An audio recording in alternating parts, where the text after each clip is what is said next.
Welcome back, Webheads, to the Webheads podcast. It is me, Steven. I'm here with my actual brother, my co-host, DeMarco. And we're here, still coughing, still stomach issues. Always. Never goes away. Let's get it started.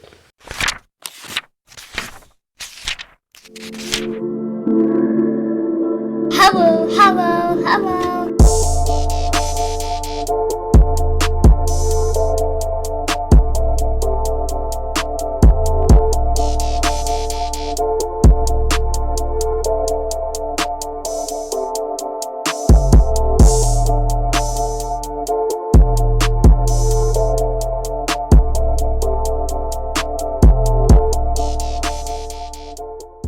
All right.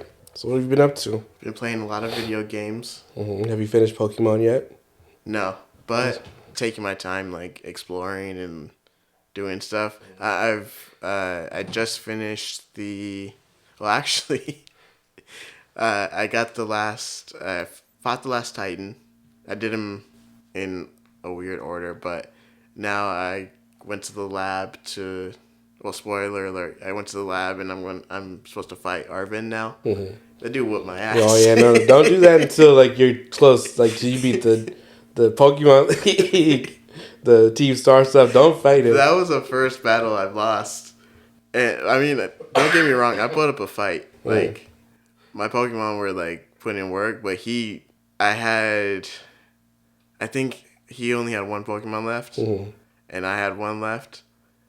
And it was just a matter of, do I heal and let him get that hit on, or do I just do an attack and hope that it works? But he had hit me with the spikes, so like the moment I threw out my last Pokemon, which only had 5 points, they were already out because the spikes took him out. I did all the Titans first, before I did Team Star, before I did most of the gyms. So I went to face Arvin thinking like, oh, this should be easy. Yeah. No, that boy smoked me the first time. It wasn't even close. He had all 6 of his Pokemon left, and I was down to like 2. And then like I couldn't do anything against him. I was like, you've been holding on to all these this whole time? Yeah, and I didn't realize that his was like 55 and everybody else is like lower 50s. So the fact that I made it that far, I was like feeling good, but he still would my ass. I didn't go back to my Pokemon were close to 70. I knew I had to go back and just whoop his ass. I wasn't going to go back. Yeah, and after I went back to the Pokemon Center, I was like, do I go train now, or do I just do something else? Just ride it out for a little bit. You and Fariel are the only people that I know that got Scarlet. And it sounds like both of you are kind of in the same area. But I only need like 12 more Pokemon to complete my Pokedex. So I'm like, come on, guys. Well, the last time I seen you, I think you said that you had like 300 Pokemon. And then that's what kind of like fueled me. I was like, okay, I need to start just going out and catching everything. So I've just been kind of like going back to some places and catching stuff that I just kind of looked over. Yeah. And then trying to fit in just like the quests and everything. And I've been just trying to go through and like evolve everything I can. Some of them are pissing me off though. There's a Pokemon called Reller. Which one's that? It's like a little beetle that rolls around a dung ball. And the only way it'll evolve is if let it run around Pokemon Go style, and you have to take 1,000 steps, and it has to evolve outside of its Pokeball. But there's no step counter. Yeah. And this Pokemon will consistently fall behind no matter how fast you walk. Walk as slow as possible. Guess what? He's off here doing something else. So it's like, I feel like I've walked like 3,000 steps with this guy. He's leveled up like twice. And it's like, he still hasn't evolved. See, and that's what I kind of like that they do, because now that everything's open world and Pokemon are like just out and about, I like that they still make it so you can't find all the Pokemon like out and about. You still have to like evolve some or like do everything. Yeah. Like I want to get one of those what are they called, Annihilapes? Yeah, I just got one. Yeah, I want one of those. but I haven't really been putting in any work with like a Mankey or anything or Primeape or. Once it gets to be a primate, super easy to get it to annihilate. Oh, is it? Yeah, because I think you have to use Rage Fist like 10 times. Oh, okay. But I literally just went to like the beginning of the game, found like all these level 3 Pokemon, and just each one I did, I just hit it with one. And then you just move on to the next, and it evolved in like 5 minutes. See, and then my thing is like I'm trying to have a team that's completely new Pokemon, so to have a Mankey on there is just gonna like ruin it. So I had to evolve my Sliggoo to a Goodra, but the only way to do it is for it to be above level 50, and it'll only evolve in the rain. Yeah. So I'm like, okay, fine, whatever. But then I keep playing it. It's like it just keeps going from night to day, and I'm not getting any rain. So finally, last night, they have that feature called Union. I forgot what it's called. Union something where I can go to your game and you can come to my game. Yeah. So Ferial, she finally got to like a point in the game where I was like, okay, if she gets there, then I can finally go over and get what I need. And then so I go to her game. And then it starts raining, and I have the Sliggoo in my party, so I was like, oh, this is the time. So I had stuff, the candy. What's it called? Yeah, the large XP candy. Yeah. So I had like 15 large EXP candies. So I was like, let me just throw 2 on there real quick, see if it'll go up a level. It does, and then it starts evolving. I was like, yes. And then 2 seconds later, it stops raining. I was like, oh, perfect. Yeah, I don't know if it's supposed to happen like this, but when I was battling Arvin, it like got really intense because he took out like 2 of mine, and I had just taken out 2 of his. Yeah. And then it starts raining. I'm like, I don't know if that was like triggered supposed to happen in the game, but it made the battle like way more. He whooped my ass. I was embarrassed, but there's one Pokemon that's in your game that I can't get, and it's Armor Rouge. You know Charcadet, a little small little fire Pokemon. Looks like he has armor on. Yeah. So in my gaming turns, you can evolve it into Cerulege. Oh yeah. Yours looks better than mine. But there's nothing in my game that would allow me to make it evolve into Armorish. So I've been trying to do the help on the Terra Raid battles, hoping that I see one. Yeah. And then every time this one pops up, that thing's strong as hell, man. It whoops everybody that's out there. Yeah, I just started doing the Terra Raid battles yesterday because I was like, what else can I do in this game? So I started doing the Terra Raid battles. I've only done like level like 1-2 star ones. But I'm like, okay, this is a lot better than the ones that were in Sword and Shield. Yeah. How like you had to wait for everyone to go and then this and that. Yeah. So I was like, okay, I like these ones a little bit better. Yeah, I got when that whole Charizard one was going on, I kept trying to jump into other people's battles, hopefully that they could take the reins and then I can still catch it. And it wasn't working the first couple of days. We just kept getting our ass beat. And then somebody just traded me a Charmander randomly. Yeah, same. So I was like, okay, cool, I'll take it. And then a few days after that, I tried the Terra Raid battle again, and it worked. So I caught one.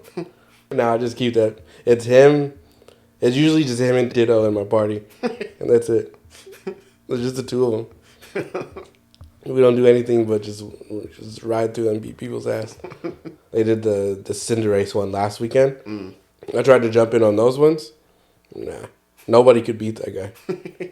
I don't know how people were doing it, but I jumped in like 6, and every one of them, nobody could do anything. Nobody. And then finally, I was like, you know what, forget it. I'm just gonna see if somebody will trade me one just randomly. And I was doing the secret trade for like 15 minutes, and then somebody sent me a score bunny. It's like perfect. Not even gonna try to go back in. I hope they announce some DLC sometime this year, because I like the DLC for Sword and Shield.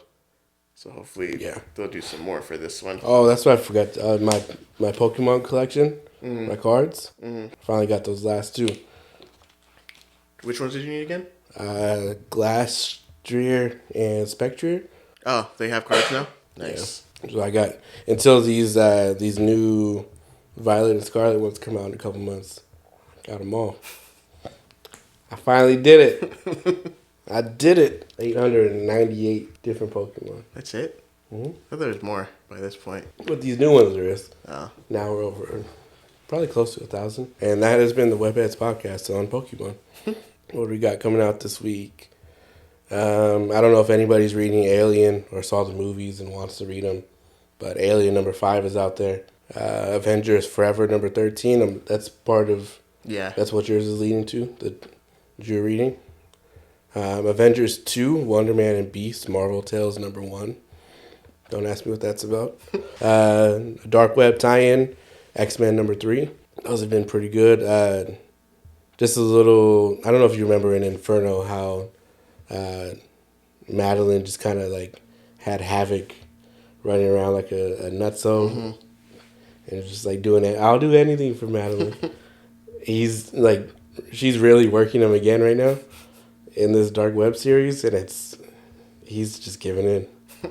She's got him in the whole like ripped up outfit and everything.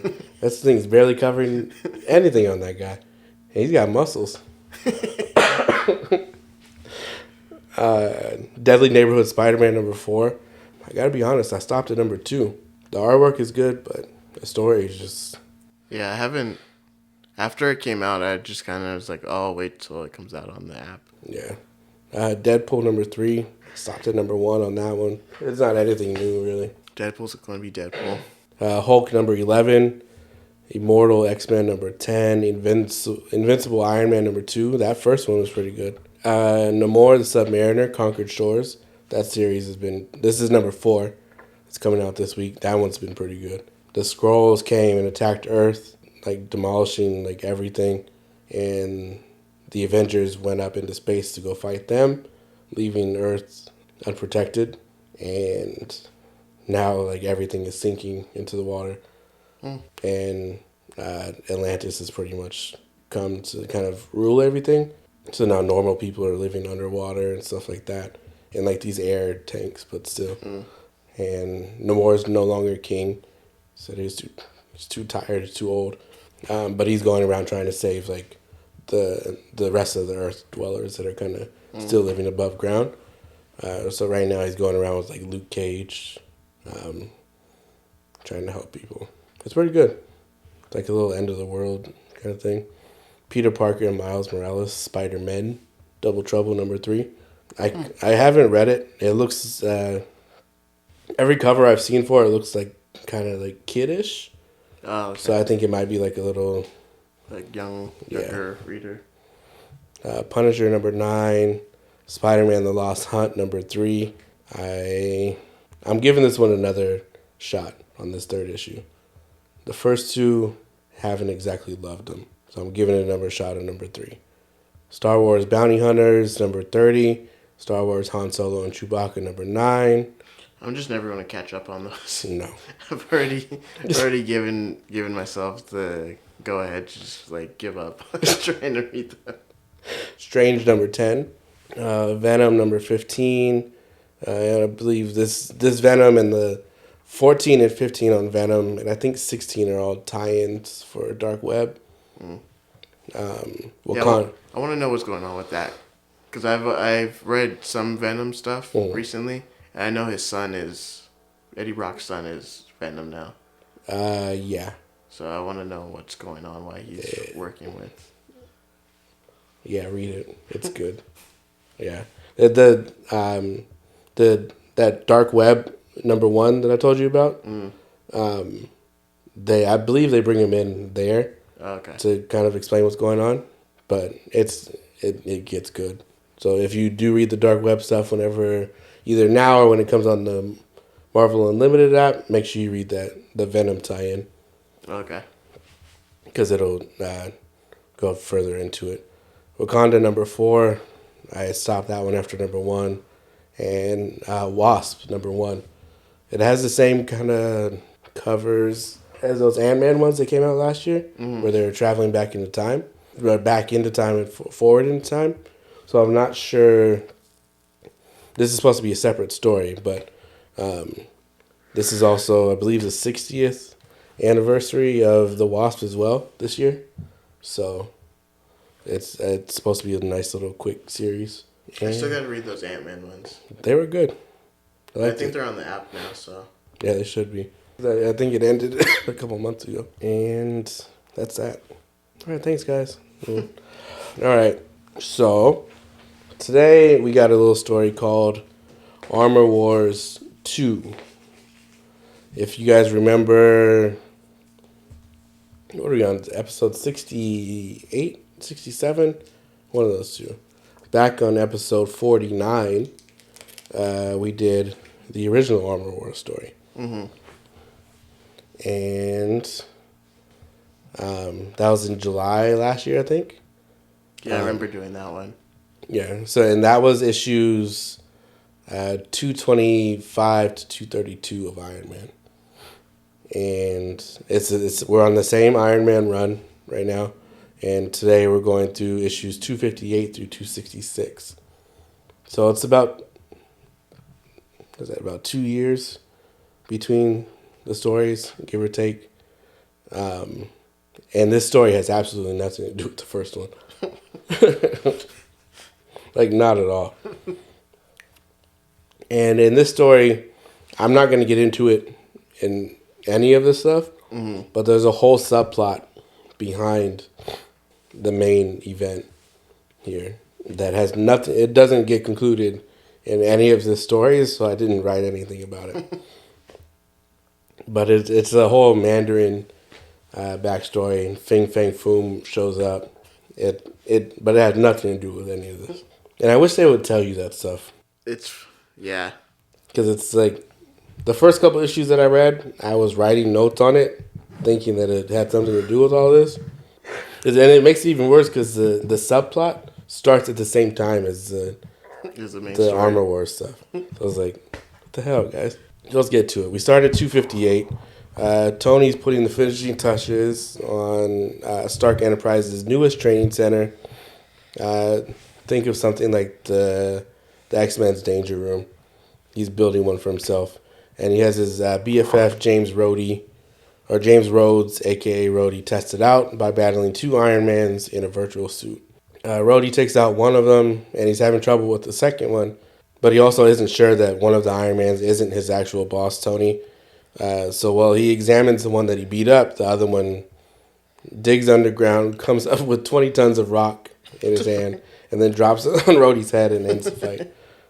Which is really fucked up. One, I mean, it does show how strong the suit is. But two, it's like, your friend's in there. Yeah. Your best friend is in there. You have to have like real confidence in your work to know that your friend's gonna be fine. I don't know who I trust that much. So, I think no matter who I trust and love, get in the suit and just lay there. Well, yeah, it's 20 tons. It's not that bad. Like, you'll be okay. I don't. Even if Ariel told me that, like, how do we know that?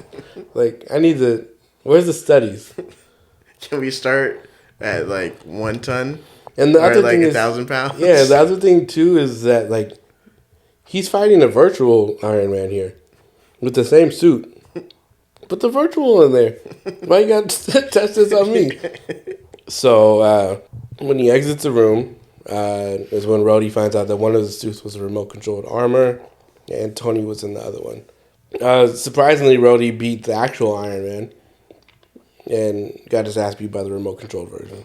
What does that say about your... Probably nothing good. So Tony loves it all, because now he can easily convince people that he isn't Iron Man. He doesn't have to... Because Rhodey doesn't like getting in the suit.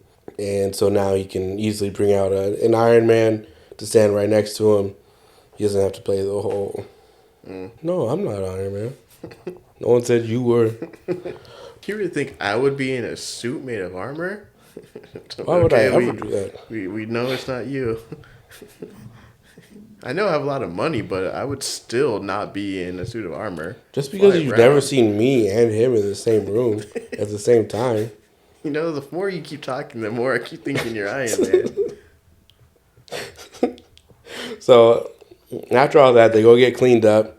And as they walk away, Tony starts to complain about some severe muscle pain that he's been experiencing lately.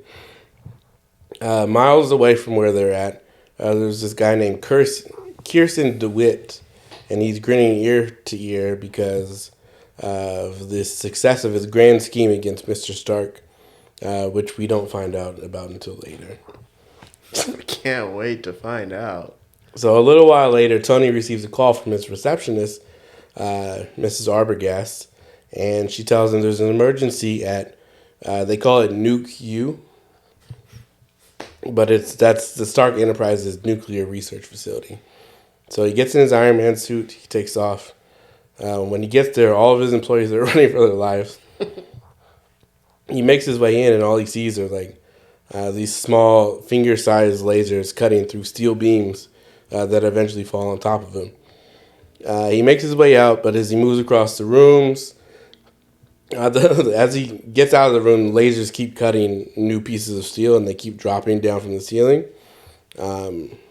But he's barely making it out. He's using his repulsors, blasting them away as they come down, but he's barely getting out. As he makes his way further into the facility, he sees that reactor number 1 is dangerously close to overheating because the coolant pipes have been cut. And he's able to shut down the reactor, and he does the same for number 2. But when he takes the underground route to number 3, the floor comes crashing down on top of him. So now trapped under more debris, he blasts his way out. As he gets closer to freedom, he hears a familiar voice taunting him. When he finally reaches daylight, now he's standing face to face with the Titanium Man. Who is in Armor Wars? Yes. And that was 258, so now we're on 259. So Titanium Man, at this point, Titanium Man, even being alive, is a complete shock to Iron Man because he was believed to be dead by the whole world. Iron Man knows that he either has to be a ghost or a hologram, but he can't spend his time trying to figure out which one is which. This Titanium Man is blocking Iron Man from shutting down reactor number 3, which is going to blow any second now. And then remembering that Titanium Man is probably a ghost or something else, he just flies through him to the reactor, but he doesn't have enough time to properly shut it down. So he uses his repulsors to dig out the ground around it, and he flies it to the ocean and buries it under water until it explodes there, just as he makes it to the surface. And I made sure I put this in my notes. Let it be said here that Tony Stark does not care about the environment whatsoever. He took a nuclear bomb to the ocean and just let it explode under there. Mm-hmm. And then just flew back home. Yep. He could have killed some species that only found in that part of the ocean. Yeah, he killed some species. He mutated some. Polluted our water. He might be killing all of us. He might be the reason for cancer. Tony Stark doesn't care about the ocean, and Tony Stark doesn't care about black people. Just to get some rest. He falls asleep on his couch, but when he wakes up 3 days later, he's in San Francisco with the woman that he's never seen before, and he has no memories of the last 3 days. So when he realizes what's going on, he rushes to call Mrs. Arbogast, and she's losing her mind over at Stark Enterprises. The Nuclear Regulatory Commission has been on her back to talk to Tony about what happened at the plant a few days ago. Meanwhile, we cut to that guy from earlier, Kearson Dewitt, and we can see that his plan is moving further along. We still don't know what his issue is at the moment, though. So Tony, now dressed as Iron Man, flies back to Nuke U. When he arrives, he sees that the damages will cost him billions. While standing in the rubble, a laser shoots up from under him, cutting a circle around him, dropping him underground. His boot jets are clogged with debris, so he can't fly. And when he hits the ground, he sees Titanium Man in what looks like a million different mirrors. I kind of think of that scene in Last Jedi, where she's just seen multiple versions of herself. He's just seen Titanium Man like that all around him. And Titanium Man's taunting him, and he vows revenge, at which point Iron Man confesses to being responsible for his death. As soon as he says that, the ghost of Titanium Man disappears, and the true villain steps forward, and it's the living laser. Ooh. Ooh, I'm a laser. So then we go over to 260. The next we see Arthur Park, a.k.a. the Living Laser, hovering above Iron Man and shows him that he was using his lasers to provide the hologram of Titanium Man. He did it to try to bring out the real Iron Man because he heard recently that the original Iron Man had died and been replaced. But now that Iron Man let it spill that he was responsible for Titanium Man's death, Laser knows that he's the original. So Laser then surrounds Iron Man with pencil-thin lasers all around him, and Iron Man tries to use his repulsors to free himself, but it doesn't do anything. I don't know why you would try to fight light with light. It's probably not going to work, but go for it. Go ahead, cook. So now Laser, the Living Laser, wants to kill Iron Man. So he starts glowing white hot, and he forces Iron Man to close his eye shields, or he's just going to go blind because the light's that bright. So Iron Man somehow lands a solid punch on the Laser, but it only stumbles him for a second, and Laser blasts him down. He shoots Tony with lasers, and it blasts him like halfway down the hallway. Don't ask how long the hallway is because I don't know. I'm bad with square footage. With Iron Man struggling to get to his feet, the Laser is getting pissed, and he wants Iron Man to go out with the fight. In a last-ditch effort, Iron Man sets his repulsors to an alternating frequency, but it only slows the Laser down a bit, and Laser shoots there's so much laser talk, shoots a small laser shot through his suit, and it goes right through the suit, through Tony's shoulder, and out the backside of the suit. Real damage. Yeah. And then as they keep fighting, we travel over to see this guy Kearson Dewitt again, and we find out more of the plan. He works for this company called the Mars Corporation. When Tony was damaged in a fight a few months ago, he lost feeling in his legs, and the company came forward and offered to help fix his legs. And when they did, they implanted this microscopic device inside of him to monitor and to be able to control his motor functions. You should have did more research on that. And is that when Tony was like his Professor X chair? Yeah. Oh, okay. Yeah. And so Kearson can't see what Tony sees, but he can tell by his vitals that Tony is in danger. And then the Mars twins, who own the corporation, are there watching as well, knowing that if Tony dies, it's going to ruin their plan. So one of the twins, his name is Desmond Mars. He orders DeWitt to shut down Tony's mobility.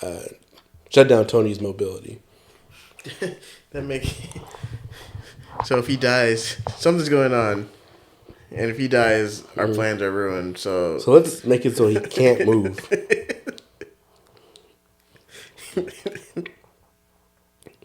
I don't know what's going on right now. We can't see anything, but I'm assuming that him not moving might help.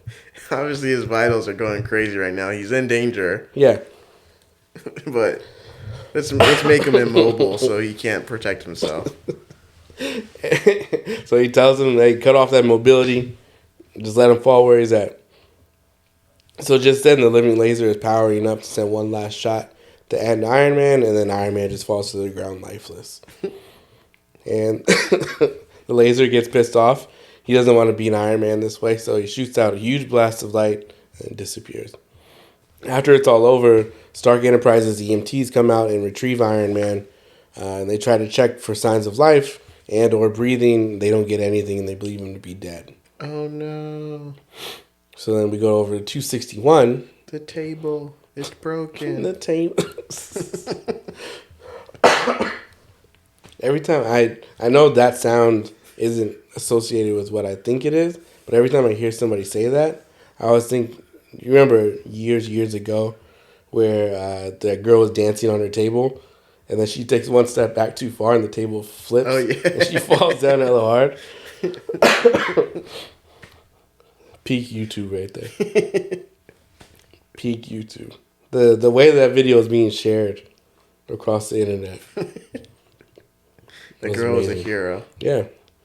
So now we're over at 261. Tony's on his deathbed. He finds himself stuck in his armor, immobilized. He has no idea why he can't move or talk, but he needs to figure it out ASAP. Emergency and Stark Enterprises Crews all gather around the table thinking that Iron Man is dead. As they start taking him to the ambulance, Tony uses encephalo circuit built into his helmet. I knew that I could pronounce that word, and I still put it in the notes. So Tony uses his encephalo circuit helmet. Encephalo circuits built into his helmet to control the remote suit that's in his office, and uses it to retrieve Tony's lifeless body from Nuke-U. When they both arrive back at Stark Enterprises' main headquarters, Rhodey's already there waiting, and Rhodes takes them to a secure area of the building where there are no cameras. Desmond and Phoebe Mars are watching the screens with Kearson Dewitt while they discuss the long-term benefits of tormenting Tony with their implant. Before they leave, Desmond tells Dewitt to allow Stark his mobility again. And that was 261. So on 262, now able to move again, Stark gets the world's best doctors to come in and check out his body. He thinks all this happened because of his excessive drinking from the past, but they all give him a pretty clean bill of health. Dewitt wastes no time taking over Tony again after the Mars twins leave, and seconds later, Tony's walking with Rhodey, and he just turns in a different direction. Both of them are walking down the hallway. Tony just hits a quick left and just starts walking the other way.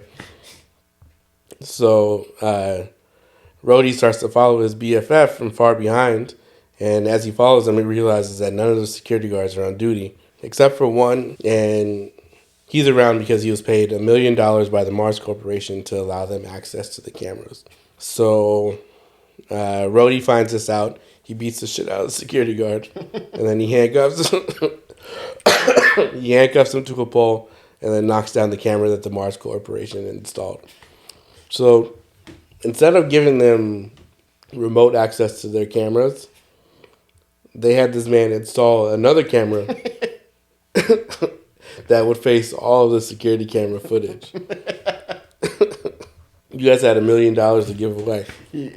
Putting a camera in is, I mean, now it's just as simple as just setting up to the Wi-Fi and you're good. Mm-hmm. But back then, like, I'm assuming this is closed circuit, so you had to, like, go in, get some wires, attach it to this thing. Yeah. Maybe it's a little bit more difficult then. Nobody questioned why now there's a camera watching the cameras. Like, how long was it there? This man, it's like a full, like, TV camera, like, big. Like, no one comes to check on this guy and say, hey, what's this camera for? And it's literally just sitting there on, like, a table facing the cameras. Let's see. Yeah, he beats the crap out of the security guard. He knocks down the camera. And then Rhodey gets back to business, and he finds Tony about to leave the building. And when he tries to stop Tony from leaving, Tony just turns around and smacks him in the face. But Rhodes is able to get up, and then he just picks up Tony. He takes him down to the secured lab. And so even though DeWitt and the Mars twins have control of Tony's body, they don't have control of his mind. So he realizes that the only way for him to investigate what's happening to him is to use the remote armor so he can still get around on his own, but he knows that he's going to have to cause some damage to his nervous system because his body is basically just going to be fighting against the suit as long as he's in there. So then we jump over to 263. DeWitt's trying his hardest to take control of Tony, but he's confused because his computers show that he's still in complete neurological control of Tony, but Stark seems to be moving around on his own, but because they can't see him anymore on any of the cameras, they have no idea what the hell's going on. So Rhodey and Tony work on the suit to make sure that's going to work the way they think it will. They take one of the gauntlets off of Tony's arms, and as soon as they take it off one of his arm just starts losing and just swinging around, just going back and forth. It ends up smacking Rhodey in the face again. And they find a way to restrain the arm, and they put the gauntlet back on. And seconds later, the living laser shows up, looking to finish what he started with Iron Man. And Iron Man's like, yeah, let's go. Like, he's in the middle of trying to figure out what's wrong with him. in his lab. And then he sees on the cameras that the living laser shows up. He's like, yeah, I could do this now. This seems like a good time to do this. So he goes out there for the fight. Rhodey knows that Tony is going to need backup, and since Rhodey isn't going to put the suit on, he calls in some favors from the Avengers. Hank Pym and Wonder Man show up to assist, and Wonder Man just gets straight to it. He starts fighting the laser, and then he gives Iron Man enough time to adjust his repulsors and shoot out enough power to send the living laser atom by atom across the city. Because he's made of pure energy, the living laser is never really going to die. But it's going to take him years to get himself back into one piece. And now Tony feels like he has a clean conscience. Everything's okay. So then we jump over to 264. Due to the building being blown to pieces and the living laser showing up multiple times, Stark Enterprises is dealing with a labor strike. And using an image inducer, Rhodey pretends to be Tony, and he gives a press conference letting everyone know that Stark Enterprises should be back to business as usual within the next 24 hours. Employees of Stark Enterprises don't give a crap what he's saying. They form a dangerous mob outside of the headquarters, and they're ready to burn it to the ground. Yeah, I used to work here. Who cares? I'm going to jail for arson. I'm going to burn this place to the ground. I'll find a different job in prison. Oh, yeah, out there in the mob of people, one guy hops in a monster truck, and he drives it straight through the front gates, and he almost runs over Rhodey. Tony, seeing all this from his nice little office, flies out in his Iron Man suit. He ends up creating a large moat in the parking lot to stop any of them from driving towards the building. And then Iron Man then wants to show his employees that he's still as strong as ever. So he picks up the monster truck and just chucks it into the sky. Tony Stark, you allowed me to buy this monster truck. Now I'm going to destroy your business with it. That's every Iron Man villain. And then Iron Man comes out. You think I'm weak? Watch this. You built a monster truck with scraps in a cave. Like, why did you need to prove to everybody? Like, they're upset because you keep putting them in dangerous positions. And then you were like, oh, they must think I'm weak. And it's like you looked at him and he was like, you think I'm pussy? That's what you guys think this is? You think you can run up on me? He's like Denzel Washington in Training Day. You think you can run up on me? Oh. The cough got me. So he throws the monster truck in the air. It comes down, wrecks. They never said if the guy got out of the monster truck. I don't know. And then as he flies away, he crawled down and he was like, I got a monster headache now. If it was a cartoon show, that's what would have happened. Oh, monster headache. As Iron Man flies away, he's above the building, and it feels like his heart is seizing up on him, and he just falls from the sky through the roof of the building. And then we jump to 265. Those rioters find Iron Man. So he falls through the roof of the building. The rioters that are outside, they're still there. They're not done with this. So they go find Iron Man, and then they find him in the rubble of the building they just fell through. And then they start beating him with a bat. That's how much they hate Iron Man. Does that actually affect him? Like, is he like... No. But he's like, he has no control over his body. So, like, I mean, he has control over it because he's in the remote suit. But, like, his heart seized up on him, and that's why he fell first. So they're literally just beating him with a bat. It's not making any dents on the suit at all. So meanwhile, Dewitt gives Iron Man control of his body again, and Iron Man flies into the sky, but he feels like he's flying like a madman. He's just kind of like erratically flying through the sky, but he's flying away from the building. So Rhodey runs. He hops in the Stark Enterprises helicopter, and he starts taking off after Iron Man. He catches up to him, and he grabs him into the chopper with the skyhook that apparently this helicopter has on it. It's a Tony Stark helicopter. Yeah. Of course it does. It's Inspector Gadget. But he notices that there's another helicopter in the area, and when he turns around to see like whose helicopter that is, he sees that it's the Mars Corporation. Dun dun dun. When they get back to Stark Enterprises, Rhodey does a physical on Tony, and they're noticing more damage to his nervous system than before, which they expected. And also, when did Rhodey become a doctor? He's an army man, a pilot, a doctor. Is it an urgent care doctor? So Tony now realizes that the pain he's been feeling isn't from his surgery, and it's not from his drinking. Someone must be controlling him. So Rhodey tells him that he saw the Mars Corporation's helicopter following them when they were flying around earlier, and they start to put two and two together. So Stark Enterprises also recently just beat out the Mars Corporation on purchasing a different company, and he finds where their headquarters is located. Tony finds the Mars Corporation, figures out where they're located, and he flies over as Iron Man to put an end to all of this crap. He gets there, he blasts through the walls, destroying billions of dollars worth of equipment, and then seconds later we see that guy from earlier, Kearson Dewitt, enter the room in his own Hulk-busting looking armor that he made on his own. Whoa. And then, see, we're already here. Last issue, 266. DeWitt uses his armor hammer. He has armor hammers and cannons to knock back Iron Man, smashing him around, throwing him through walls.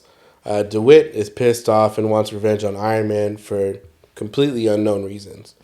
They don't ever get into why he has this much of a beef with Iron Man.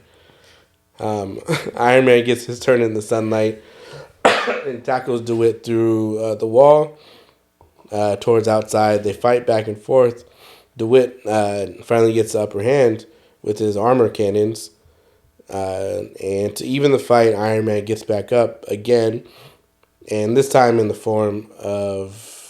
And You said they made sense. it will now. And then we see that Rhodey decided to don the suit once again, and he immediately dives down and blasts DeWitt together along with Tony. And they decide to take the transponder coils from DeWitt's. Oh no, they take the transponder coils from his gauntlet, from Tony's gauntlet, and attach them to Rhodes's external power, and they form a blast that shoots DeWitt clear across the city into a skyscraper that then proceeds to fall on top of him, killing him. A whole skyscraper? Yeah. They hit him that hard. He flew across the town, hit a skyscraper, and then the skyscraper fell on top of him. That seems excessive. Yeah, it does. It does. But clearly his suit wasn't built like Iron Man's. It wasn't built to handle 20 tons. No. He's dead. And then rummaging through the wreckage, Iron Man recovers DeWitt's body and takes off his mask and realizes that he has no idea who this was or why he had this much of a beef with him. And that was it. I don't even know you. Who the hell is this? That was it.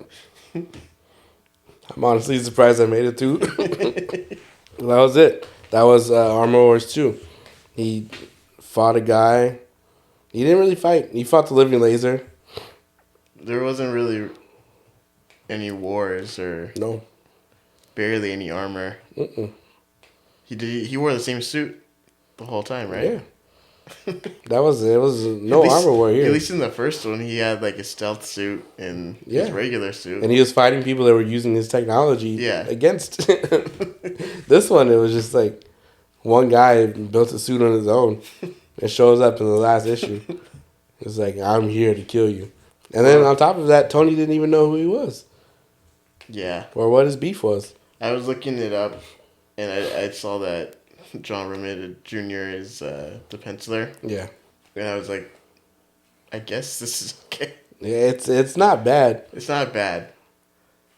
But the story does not strike me as anything I would want to go back and read myself. No.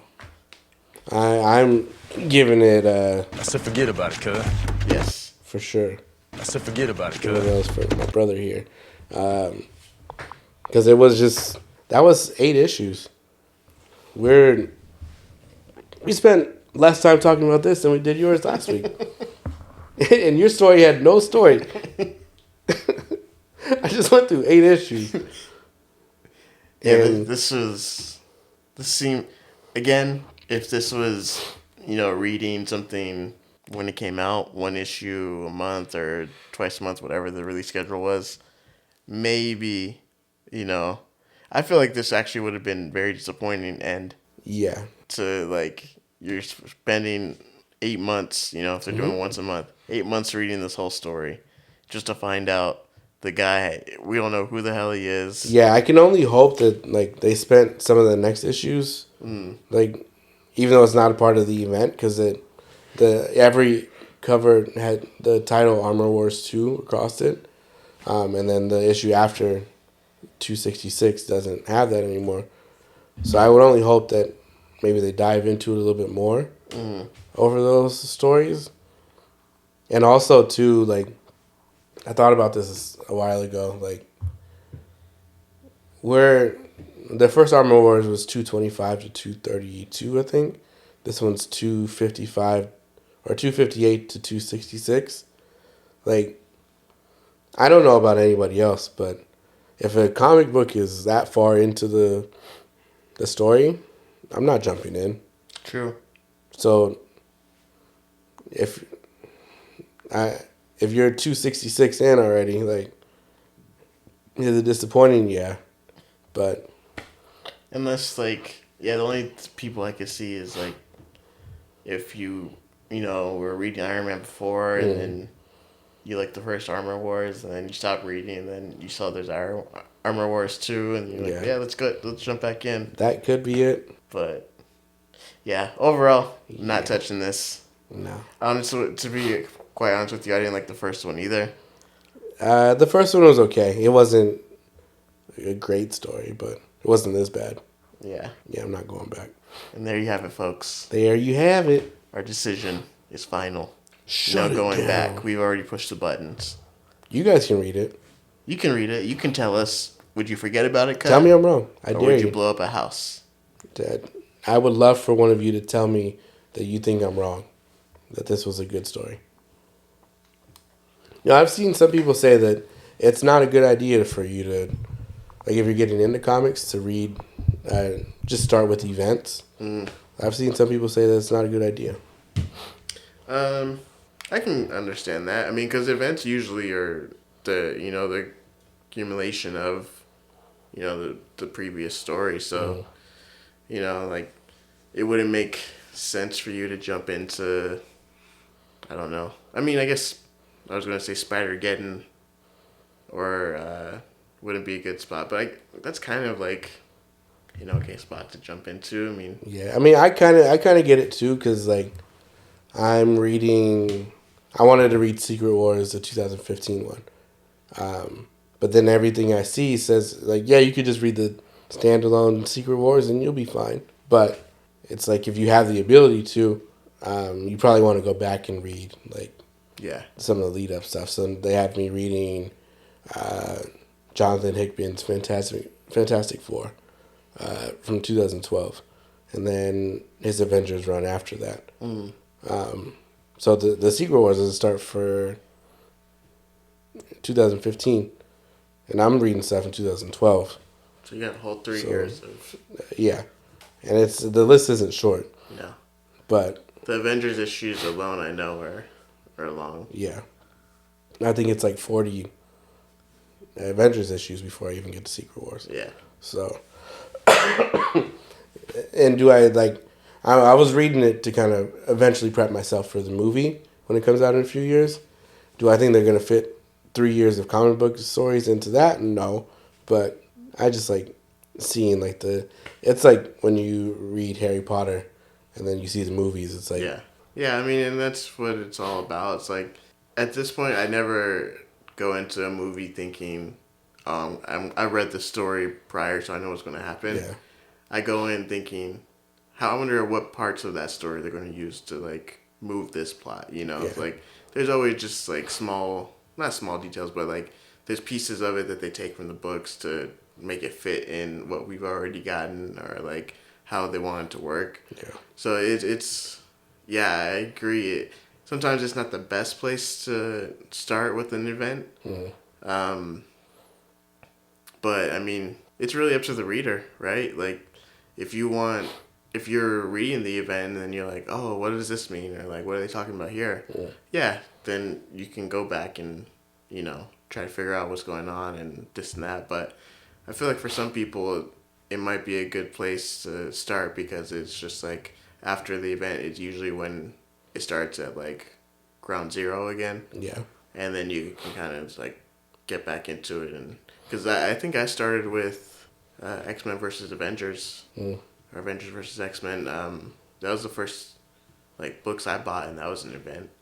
I didn't really know fully what was happening prior, but it kind of just once that ended, that's when the whole Marvel Now started, and the whole status quo of everybody changes.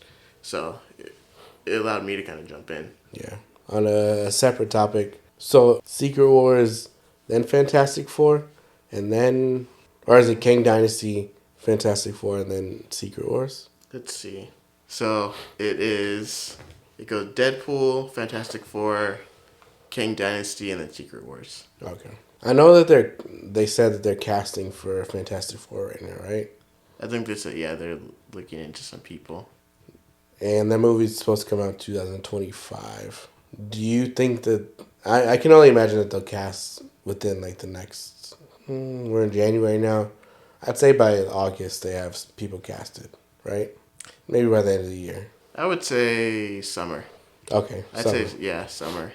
So, that's another 6 months or so. Do you think that we see the Fantastic Four anytime before their movie comes out? No. Not at all? Not at all. I mean, what do we got?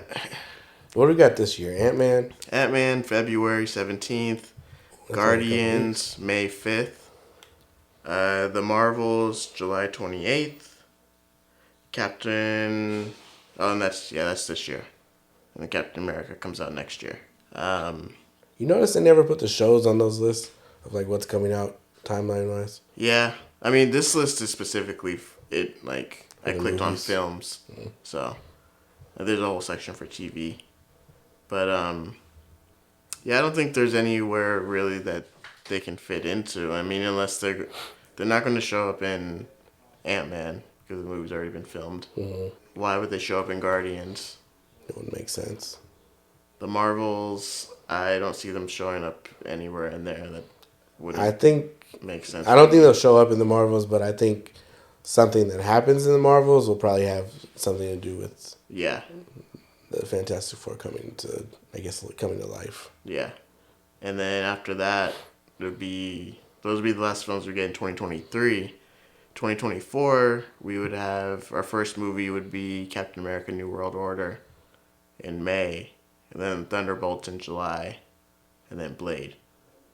So I don't think they would really fit into any of those. And then that's the end of Phase 5.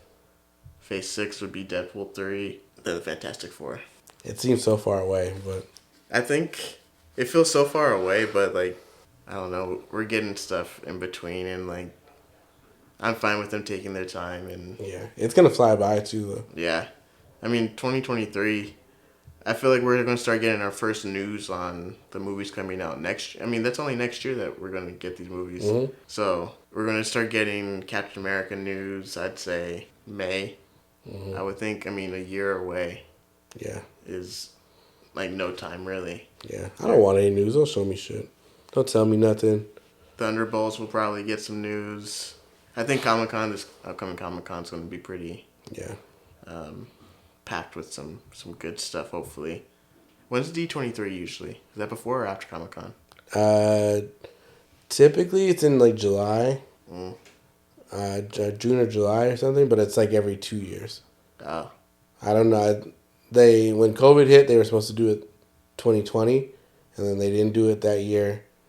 I don't think they did it 2021. This last year's was the first one they did. So I don't know if they'll do it this year and start doing it every year, or if they're gonna still make it an every 2 year thing. Well, I mean, Comic-Con would be a good enough time to give us some news on everything, because by the time this Comic-Con rolls around, I think those are in June, right? I think so. I always mix up Comic-Con and E3.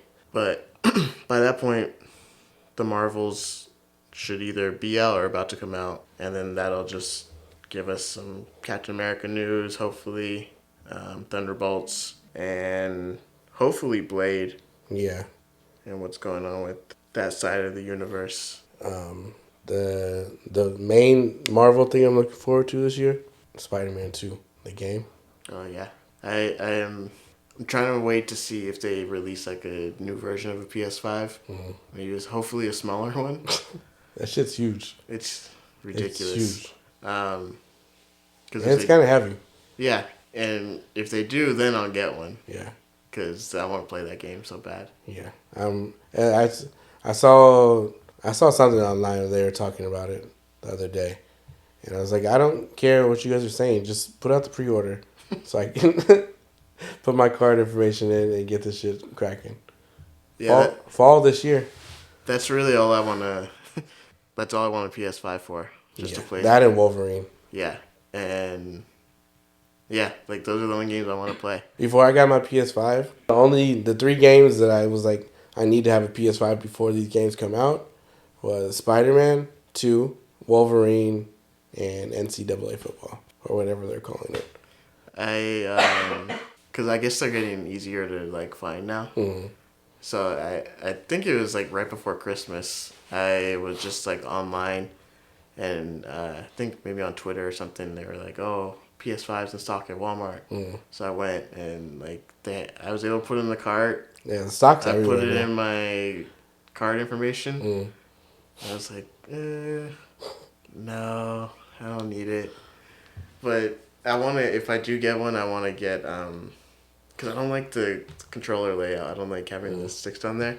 So there's this controller I seen that it had the same layout as the Xbox. Mm.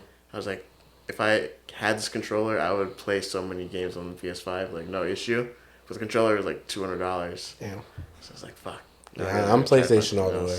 There's something with the sticks down there that just like... I think that's because that's all we had growing up. Like, we had the first one, the second one. I bought the third one. I've had every one. Yeah, I just like the Xbox sticks are... And then I found out that Spider-Man 2 is only going to be a PS5 exclusive. Oh. So no PS4 at all. Mm. So I'm glad that I got mine when I did this fall. Maybe, hopefully, when it does come out, hopefully they'll have like a exclusive like Spider-Man PS5. Yeah, that'd be nice. If they do, I'm definitely buying one. I'll start saving money now. I'll put $100 away each paycheck. Oh yeah, that would be dope. What else? I wanted to get Midnight Suns because it was on sale. I think for like the base, it was like $46 or something, and like the one with like all like the DLC and everything, I think was like $60. And I wanted to get it, but I was like, I haven't beat Pokemon. I'm still playing High on Life and haven't beat that. I was like, I don't want to spend $60 on a game I'm not going to play for a while, you know? Yeah. So I'm going to wait on that, but just do everything that the PS5 like supposed to do, like 120 frames per second and all that. And I already noticed it like on the Xbox games that I play that do it. So I was like, damn, I want to get Spider-Man because I want to play like, because when I borrowed your PS4, for some reason the edges of the screen were always cut off. So like I couldn't see like part of it, and the TV was just not made for it, you know? Yeah. But I want to play Spider-Man in 4K at 120 frames if they can do it, and just see him swinging through like the city and everything. I already told Ariel, I'm like, don't expect me to be in bed at the same time as you guys. Because I'll make sure that you guys get to sleep, and I'm coming right back down here when that game comes out. I pre-ordered. This has gone off the rails. We're not even talking about comic book stuff, really. Yeah, you guys, if you guys are sticking around for this, thank you. You guys are just hanging out to hang out. But this is the last one. I pre-ordered. I shouldn't have. But I pre-ordered that Hogwarts Legacy. I haven't really. I've seen maybe the first trailer on that one, and then I was like, oh, that looks cool, and I never like watched any of the other new stuff. Yeah, it's all open world. Yeah. And then I was watching they were doing like a gameplay thing with like one of the developers, I think. Mm. And he was like, anything in this game, if you can see it, you can get to it. Mm. So I was like, oh, that sounds kind of tight. And it's set like way before like Harry Potter and stuff. So yeah. I feel like I'm gonna wait on that one and see until it gets closer, just to kind of see like what 3 weeks or something. Oh, is it? Yeah, next month. Oh, yeah. I want to see what like early reviews say and stuff like that. Yeah, I shouldn't have done it because of that notorious turf, J.K. Rowling. Shout out Scotty Ox. I shouldn't have done it. Cause I know she's getting a piece of that. Oh, of course. But damn, that game looked good, man. Yeah. Looked too damn good. I might get that. But that was the end of the video game segment from the Webheads podcast. This is not an every week thing. These first 2 weeks of the year that we're giving you guys, We're just shooting the we're shit, you guys. just here. We're just hanging out, Just hanging out. catching up. We haven't done this. We haven't recorded for probably over a month now. Yeah. Yeah, since like the beginning of December. So it's been over a month. So we're just sitting here shooting the shit. That's it. Thanks for kicking it. Thanks for hanging out. Share this with your friends, your family, your loved ones. Go to work and share it. Tell your coworkers whether they like it or not. Yeah. Most of my coworkers don't. I slap our stickers on my work truck. And everything. Allegedly, I've never done this, but I know somebody that every time he stops at the gas station, he slaps one of our stickers on the pump. Oh, I should do that. Every time. I should just slap them everywhere I go. Yeah. If I possibly have done it. Allegedly, somebody told me I did it. Yo, you know what? So I got a thing in the mail the other day, right? From the San Joaquin County Courts. You guys better be listening up, right? I got something in the mail. They said, you missed jury duty on this date, and this is us making a record of the fact that you missed it. First of all, bitch, you never sent me anything about jury duty. Because I would have known. I would have ignored the shit. But I would have at least known that I had it. Yeah. You guys never sent me anything. And then you sent me this threatening letter saying that this is it comes with a fine, or you can serve jail time for missing jury duty, which is true, but you're not going to get me. So it says, contact us so we can reschedule it for you. So I sent them an email. In the subject line, I put, allegedly missed jury duty. And then the girl just emailed me back, like, hella quick, especially for a government agency. Like, why were you just waiting for this? And then she just emailed me back, and she was like, oh, you missed your jury duty date. And I was like, no, I didn't. I never got anything for it. And on her end, I'm sure she's like, that's what everybody says. Yeah. But not this time. I never got anything. I never got anything. So she was like, I rescheduled it for the 18th. I was like, you didn't even give me a chance to see what day I was free. What the hell is this all about? I think that's a new thing for you guys' county, because my coworker lives in Tracy too, and she says she got the same notice. Normally, yeah, she just throws hers away. Yeah. But she got the letter. She's like, fine, I guess I have to go now. Yeah. Fuck, man. I got to go to sit in the courthouse for a whole day just for you guys to tell me, oh, we're not going to use you. Because I'm going to get out of it. Because all of a sudden when I show up at the courthouse, I'm homophobic, heterophobic, I'm racist, I don't believe in the justice system. If I could, I would live off the grid. Everything. I'm all the worst things. You just got to go in and say you're a sovereign citizen. I'm a sovereign citizen, and I don't recognize these courts. This building is no different than Burger King. There's pork in the back. There's pork right here. Who is this guy? Why is he wearing this uniform? I don't believe in it. All right, folks. We'll let you guys go if you haven't already left already. Bye-bye.